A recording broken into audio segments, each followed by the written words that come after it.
Welcome back guys to another GTA video, and in today's one we are at the end of the ULP missions, Operation Paper Trail, and we are on to the final mission, which is cleanup.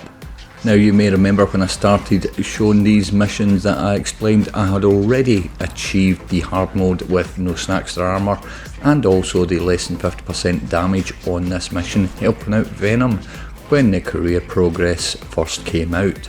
So the only thing that I have left to achieve on the tier 4 career progress for this one is the 80% accuracy, and I've got Roughwood joining me to help me out. So essentially I won't be firing any weapons at all, and it's all down to Roughwood to do all the shooting for me. And I will say that if you do have someone help me out in this, always go back and help them out complete theirs, and that's exactly what we did once we finished this. So Roughwood also has completed all this ULP career progress. But getting back to this mission, the first thing you've been asked to do is to fly all the way up to the underground base that is up in Chiliad.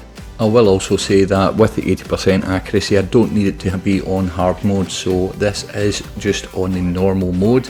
No hard mode. But we come against the first sleeping juggernaut that Roughwood is going to take out. It is best to clear all these sleeping juggernauts on your way in rather than having them all on your way out. It does reduce the number that you will face when coming back out.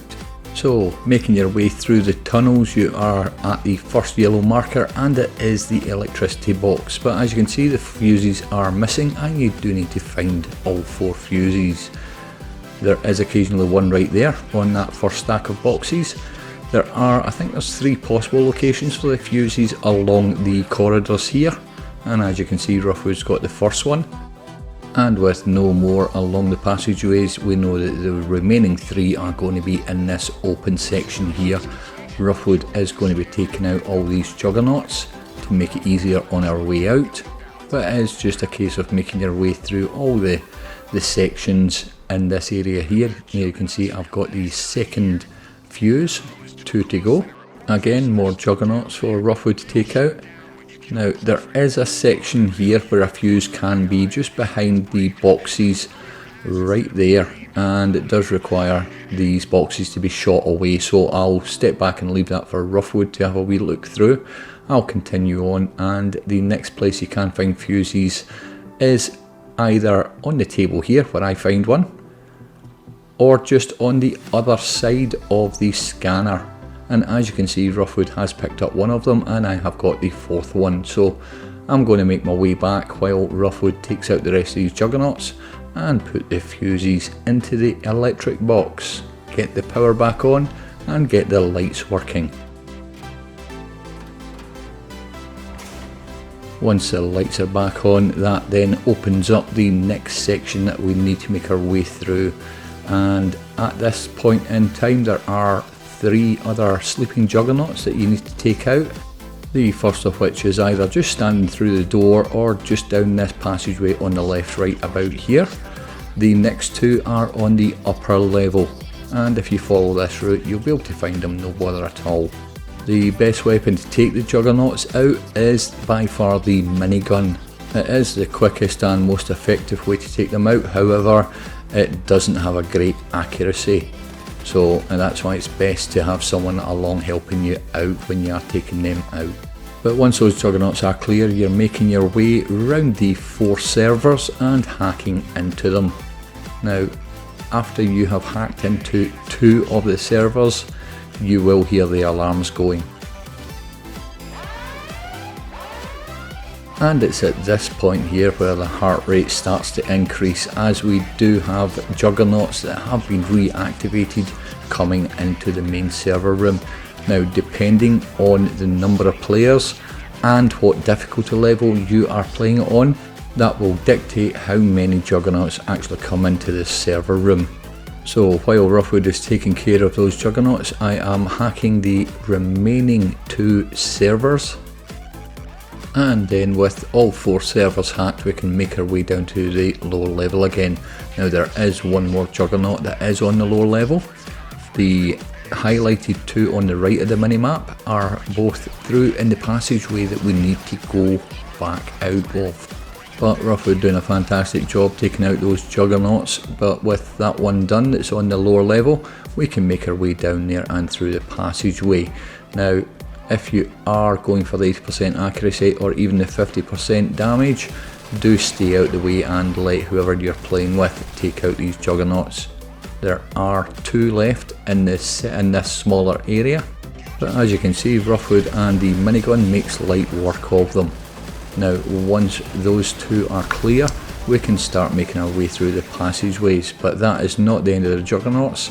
As you make your way through the passageways, the juggernauts will appear at the end of the passageways, and again, depending on the number of players and the difficulty level, will dictate the number of juggernauts that you face on the way out along these passageways.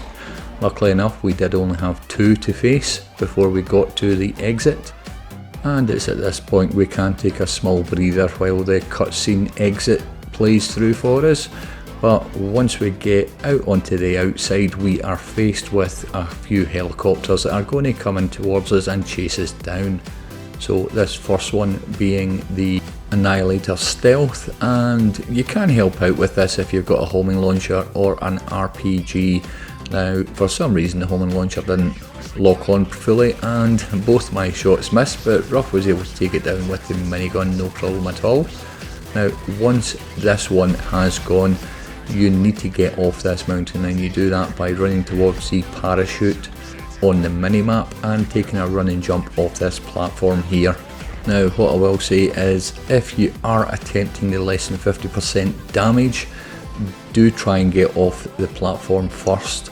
If you've got friends helping you out, let them come in behind, because the attack buzzers that come in will target the player furthest back.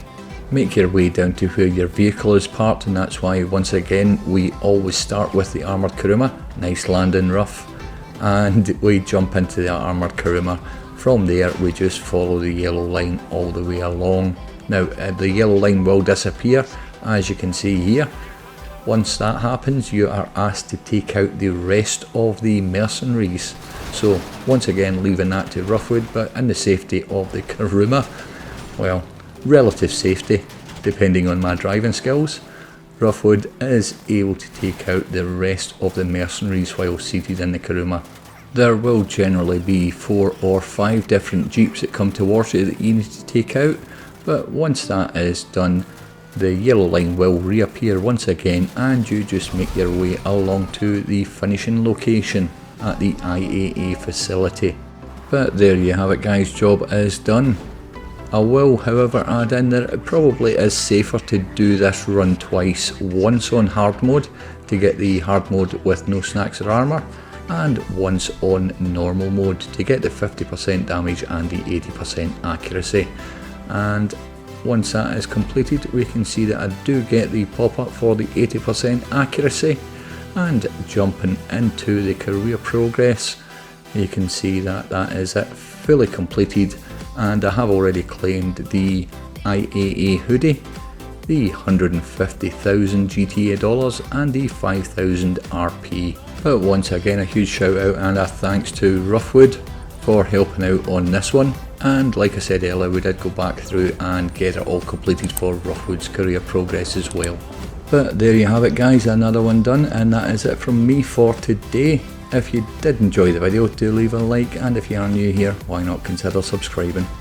Thanks again for watching, and I'll catch you in the next one.